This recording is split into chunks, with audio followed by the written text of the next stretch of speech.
লাগাও শ্বশুর শাশুড়ির গর্ত বাইর করছো। আর শ্বশুরটা ভালো ছিল না, চরিত্রহীন না রে। সবাই খালি চরিত্রহীন, তুমি ওর একলাই দিকে যেন ভালো। কেমনে তাকায়। তোমার মাইয়ের চোখেও সমস্যা আছে। তোর চোখে সমস্যা আছে, তোর মনেও সমস্যা, হ্যাঁ, তোর মাথায় সমস্যা। ঠিক ঠিক।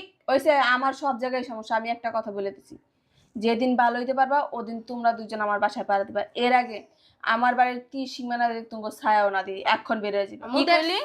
এখন আমার বাসা থেকে তোমরা বেরিয়ে যাবে। না, অপমানটা না করলেও পারতি, বুঝলি? বেরো। ভালোভাবে কইলি আমরা যাইতাম। এইসব এই যে এই বেটার কারণে হ্যাঁ, আম্মু গায়ে দিবে না। আমার মেয়ে এমন ছিল না, আমি তো জন্ম দিছি, আমি জানি।